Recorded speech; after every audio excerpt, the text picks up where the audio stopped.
തീരെ ഒരു ലക്ഷ്യബോധമില്ലാതെ അശ്രദ്ധയായിക്കൊണ്ട് ആണ് അവർ നോമ്പ് ഒഴിവാക്കിയത് എങ്കിൽ അവരെ സംബന്ധിച്ചിടത്തോളം പിന്നീട് ആ നോമ്പ് നോറ്റ് വീട്ടുകയല്ല ചെയ്യേണ്ടത്. നമസ്കാരത്തിൻ്റെ കാര്യവും ഏതാണ്ട് ഇതുപോലെ തന്നെയാണ്.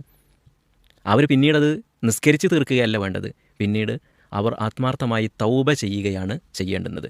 എന്നാൽ 2 കൊല്ലത്തെയോ 3 കൊല്ലത്തെയോ അല്ലെങ്കിൽ 4, 5, 6 കൊല്ലത്തെയോ ഒക്കെ നോമ്പുകളാണ് ഒരശ്രദ്ധയായിട്ട് അങ്ങനെ ഒഴിവാക്കിയത് എങ്കിൽ നമുക്കറിയാം അങ്ങനെ ഇത്ര വർഷത്തേതുണ്ട് എന്ന്. അങ്ങനെയൊക്കെയുള്ള ഘട്ടത്തിലാണെങ്കിൽ നമുക്ക് നോറ്റ് വീട്ടാൻ പറ്റുമെങ്കിൽ കഴിയുന്നത്ര നോമ്പ് നോറ്റ് വീട്ടുക എന്നത് തന്നെയാണ് ശരി. എന്നാൽ കുറേ വർഷത്തെ നോമ്പുകൾ, ആ നോമ്പുകളൊക്കെ ഒന്നിച്ച് നോറ്റ് വീട്ടുക എന്നത് എന്തല്ല, പ്രായോഗികമല്ല. അതുകൊണ്ട് അവർ ആത്മാർത്ഥമായി തൗബ ചെയ്യുകയും അതിനുശേഷമുള്ള ജീവിതം വളരെ നന്നാക്കുകയും ഇനി ജീവിതത്തിൽ സൂക്ഷ്മത പുലർത്തുകയും ചെയ്യുക, സുന്നത്ത് നോമ്പുകൾ അധികരിപ്പിക്കുക.